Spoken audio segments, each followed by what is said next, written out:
Hi friends, good evening to all my dear friends and family members. ఈరోజు హైదరాబాద్లో పల్లెటూరుని మీకు చూపెడుతున్నాను. మీకు అతి దగ్గరలో అందరికీ అందుబాటులో ఉంటుంది, బట్ చాలామంది చూసి ఉండకపోవచ్చు. ఇది ఎక్కడనేది లాస్ట్లో చెప్తాను. ప్రస్తుతానికైతే చూడండి, ఫస్ట్ ఎంట్రీ కాగానే ఒక పక్కా పల్లెటూరు వాతావరణం అయితే మనకు కనపడుతుంది. ఇక్కడికి ఎంట్రీ కాగానే ఫస్ట్ మనకి పల్లెటూరులో అందరూ అంటే అప్పట్లో గ్రైండర్లు, మిక్సీలు అవన్నీ ఉండవు. అంతా ఇసురు రాయిలు అంటారు అనమాట. వాటి మీద చాటలు, ఒడ్లు చలకడం అలాంటివి ఉండేది. ఇంకా అప్పుడు చైర్లు ఇవే ఉండేది, అప్పుడు సోఫాలు అవన్నీ ఉండకపోయేది. పిల్లలు కూడా మంచి ఎంచక్క చింతగింజల ఆటలు అవి ఆడుకునేవాళ్ళు కూర్చొని. అసలు నేను ఎక్స్పెక్ట్ చేయలేదు, but I'm so happy to saying for this one. అంటే ఇక్కడ నేను వచ్చిన తర్వాత నేను చాలా రియలైజ్ అయ్యాను, బట్ నేను పల్లెటూరులోనే పుట్టాను. ఇవన్నీ నా ఒక్కసారి మెమొరీస్ అన్నీ రివైండ్ చేసినట్టుంది. నా చిన్నప్పుడు సేమ్ ఇలానే చేశాను అనమాట నేను కూడా. ఇవి అన్నీ చూడొచ్చు మీరు, చాలా బాగుంటాయి. ఇవందరు చూడండి, అందరు కూర్చొని వాళ్ళ పనులు చేసుకుంటూ ఉంటారు, ముచ్చట్లు పెట్టుకుంటూ ఉంటారు. ఇంకోటి బెస్ట్ థింగ్ ఏంటంటే, మన పల్లెటూరులో క్యాస్ట్ ఫీలింగ్ అనేది అసలు ఉండదు ఎవరికి. ఫస్ట్ ఆఫ్ ఆల్ అది చాలా మంచి థింగ్ అనిపిస్తుంది నాకు. ఏంటంటే ఇంటి పక్కన వాళ్ళందరినీ అత్త, మామ, బాబాయ్ ఏదో వరుసలు కలుపుకుంటూ పిలుచుకుంటూ అంతా కలిసిమెలిసి అంత హ్యాపీగా ఉంటాం. చూడండి, కుమ్మరి వాళ్ళు అంటే కుండలు చేస్తారు కదా. మా ఊర్లో అయితే ఉన్నారు, మా ఇంటి పక్కనే మా ఫ్రెండ్ వాళ్ళు. అప్పుడు చేసేవాళ్ళు, వాళ్ళ నాన్న మంచిగా చేసేవాడు అనమాట. మేము వినాయకుడు పండుగ వచ్చినప్పుడల్లా ఆయన దగ్గర నుంచి మట్టి తెచ్చుకొని మేము చేసేవాళ్ళం అనమాట. అట్లా కుండలు చూడండి, అప్పట్లో అన్ని కుండల్లోనే వండేటోళ్ళు, కుండల్లోనే మంచినీళ్ళు తాగేటోళ్ళు. ఇప్పుడు ఫ్రిడ్జ్లో అవన్నీ వచ్చినాయి, కానీ అప్పట్లోనే గ్రేట్ అనమాట. ఇప్పుడు చూడండి, ఇది సొరకాయ ఎండిపోయిన తర్వాత దాన్ని మొత్తం గింజలు తీసేసి దాంట్లో కూడా వాటర్ పోసుకొని అంత కూలింగ్ ఉంటాయంటే అంత కూలింగ్ ఉంటాయి. చాలా న్యాచురల్గా ఉంటుంది అనమాట. ఈ చూడండి, ఈ తట్టలు, ఈ బుట్టలు అవన్నీ. ఇక సంక్రాంతికి అయితే ఆల్మోస్ట్ 99.99% ఇలానే ఉంటుంది ఊర్లో. అట్లా వస్తారనమాట గంగేడ్లోళ్ళు. వాళ్ళు వచ్చి అట్లా బసవన్నలు వచ్చి అట్లా తీసుకొని పోతారు. మేమైతే బియ్యం పెడుతుండే, అట్లా ముగ్గులు వేసుకొని మా అమ్మ పొద్దున్నే అంతా చాలా హ్యాపీగా ఉంటుండే. అంతా అలికేసి ముగ్గులు పెట్టేసి పెండకాళ్ళు జల్లిన తర్వాత వచ్చే స్మెల్ ఉంటుంది, భలే ఉంటుంది. చాలా గుడ్ ఫీలింగ్ అనిపిస్తుంది. ఇక్కడ చూడవచ్చు. ఇక ఇదైతే మా ఊర్లో అయితే జరగదు. మా పక్క ఊర్లోకి వెళ్ళిన తర్వాత అక్కడైతే మాత్రం జరుగుతుండే. ఈ సంత అంటారు అనమాట దీన్ని. సంత అంటే కూరగాయల మార్కెట్ లాగా హైదరాబాద్లో. ఇదైతే అన్ని కూరగాయలు, పండ్లు, గిన్నెలు అన్నీ అమ్ముతారు అనమాట అక్కడ.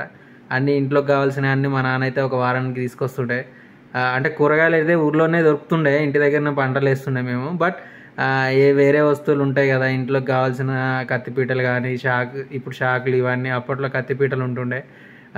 ఇంటికి కావాల్సిన గొడ్డలు అవన్నీ మా నాన్న సంతలో దొరుకుతుండే, అక్కడ తీసుకొస్తుండే. ఇది కమ్మర్ వర్క్ చూడండి. మా ఊర్లో కూడా ఉన్నారు కమ్మర్ వాళ్ళు. అదే గడపార్లు కానీ ఇవి ఉంటాయి కదా, మన వెల్లింగ్స్ పెట్టడం అవన్నీ షార్ప్నెస్ చేయడం చేస్తుండే. ఇక ఇట్లయితే ఉంటుంది. మా ఊర్లో అయితే బట్టల కోసం సాగలలో వస్తుండే. వాళ్ళని కూడా అత్తమ్మ, పిన్ని అని పిలుస్తుండే మేము. మంచిగా ఉంటుండే ఫీలింగ్ అయితే. ఇట్లా బొమ్మలు కూడా ఉంటుండే మా ఊర్లో. వీళ్ళు వడ్లోళ్ళు ఉంటుండే, వాళ్ళు మంచి బొమ్మలు తయారు చేస్తుండే. ఇవి ఇంత బొమ్మలు కాకుండే కానీ మేమైతే అప్పుడు కూర్చొని సైకిల్ టైప్ ఉంటుంది అనమాట. అంటే ముందు నెట్టుకొని చిన్నపిల్లగాళ్ళు తోలుతుండే అనమాట. చెక్క అవి చేస్తుండే, మంచిగా ఉంటుండే. అది నెట్టుకుంటా గిర్రలు చేసుకొని ఆడుకునేటోళ్ళం చిన్నప్పుడు. ఇక్కడైతే ఇట్లా మగ్గం అయితే మా ఊర్లో ఎవరు లేరు, మా చుట్టుపక్కల కూడా లేరు మగ్గం వర్క్ నేర్చేటోళ్ళు. ఇక ఆల్మోస్ట్ ఆ మగ్గం అయితే మా డిస్టిక్లో కూడా లేదు, వేరే డిస్టిక్లో అయితే నేను చూడలేదు, బట్ ఇక్కడే చూసిన. ఇట్లా సాయంత్రం అయితే మాత్రం ఇట్లా మా వాళ్ళు చెట్ల కింద కూర్చొని జడలేయటం, పొద్దున్నే స్కూల్కి పోయేటప్పుడు మా ఫ్రెండ్స్ వాళ్ళ మమ్మీలు వాళ్ళ పిల్లలకి జడలేయటం అట్లా బాగుంటుండే. ఇదంతా చూడండి, ఇది ఇట్లా కమ్మర్ వర్క్ జరుగుతుండే. వాళ్ళు ఇట్లయితే కట్టెల పొయ్యి అయితే మేమైతే ఆల్మోస్ట్ నా 6th 7th క్లాస్ వచ్చేంత వరకు యూజ్ చేసినాం అనమాట. తర్వాతనే గ్యాస్ తీసుకున్నాం. అప్పటి వరకు కూడా కట్టెల పొయ్యే యూజ్ చేసినాం అనమాట. ఈ అరటి చెట్లు అయితే మా ఇంటి దగ్గర లేవు, మా పక్కన ఇంట్లో ఉండేటమే. అరటి చెట్లు వేయకూడదు అంటుండే కొంతమంది ఇళ్ళల్లో. వాళ్ళు వేసిర్రు కాబట్టి అరటికాయలకి రిస్ట్రిక్షన్ చేస్తుండే, కోతులు రాకుండా అది రాకుండా వలలు పెడుతుండే. ఇదైతే చూడండి, ఇది బొమ్మలు తయారు చేస్తున్నారు ఇక్కడ. ఇవైతే లేకుండే, మామూలుగా ఇంట్లో మంచాలు అవి ఇవి చేస్తుండే మా ఊర్లో. ఈ బొమ్మలు తయారు చేసే వాళ్ళు అయితే లేరు. ఇంకా ఇక్కడైతే చూడండి, ఐరన్ చేసే వాళ్ళు అయితే ఉన్నారు. అంటే వాళ్ళు వచ్చి తీసుకెళ్ళి మేము ఎప్పుడైనా జనవరి 25th కానీ జనవరి 26th ఆగస్ట్ 15th వచ్చిందంటే స్కూల్కి పోయే టైంలో ఐరన్ చేయించుకునేవాడిని కంపల్సరీగా. అప్పట్లో అయితే ₹2 ₹3 ఉండేది, షర్ట్కి ₹2 పాయింట్కి ₹2 ఉండేది. ఇప్పుడైతే అంతా చేంజ్ అయిపోయింది. ఇప్పుడు అంతా ఐరన్ ఇంట్లోనే మనమే చేసుకునేటట్లు అయిపోయింది, ఐరన్ మిషన్స్ అవన్నీ. ఇవన్నీ కూడా ఎందుకు చెప్తున్నా అంటే నాకు రిమెంబర్ అయిపోయింది అనమాట. ఇక్కడికి వచ్చిన తర్వాత రియలైజ్ అయినా నేను, అరే ఏం మిస్ అవుతున్నా అని. నా పిల్లలకైతే అన్నీ ఎక్స్ప్లెయిన్ చేసిన నేను, డాడీ ఇగో ఇది ఇట్లా అని. అలా మమ్మీ కూడా ఎక్స్ప్లెయిన్ చేసింది మస్తుగా. ఇది చూడండి, ఇదైతే మా నాన్నతో పాటు నేను మా ఇంటి దగ్గర చేసేసిన. ఏమైతే ఇది తోలుబొమ్మల ఆట అంటాం కదా ఊర్లలో, ఒకప్పుడు నైట్ టైంలో అయితే తోలుబొమ్మల ఆట ఆడిపిస్తుండే, మంచిగా ఉంటుండే, బుర్రకథలు అవి ఇవి చెప్తుండే.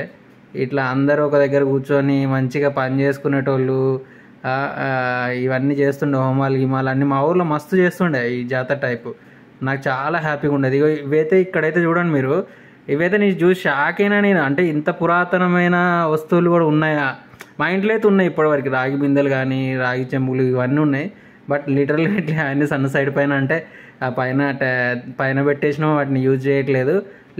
కానీ ఇవే యూజ్ చేయాలి, మంచిది. ఇప్పుడు మనం అంతా ప్లాస్టిక్ వాటిలలో తాగుతున్నాం, అంతా అన్హెల్దీ హ్యాబిట్స్కి అలవాటు అయిపోయినాం మనం. కానీ ఇక్కడ ఉన్నంతసేపు నాకు జస్ట్ మా ఊర్లో నా చిన్నప్పుడు నేను స్పెండ్ చేసిన అన్నీ నాకు రివైన్ అయిపోయినాయి. ఎంత హ్యాపీగా ఫీల్ అయినానంటే అంత హ్యాపీగా ఫీల్ అయ్యాను. బై చెప్పలే కదా ఇది ఎక్కడనేది. మనకి హైటెక్ సిటీ దగ్గర ఉందండి ఇది. దీని పేరు వచ్చేసి శిల్పారామం. మీరు ఆల్రెడీ విజిట్ చేసి ఉన్న వాళ్ళైతే ఉండొచ్చు, కానీ ఒక్కసారి అయితే విజిట్ చేయండి. Like, comment, share. Thank you.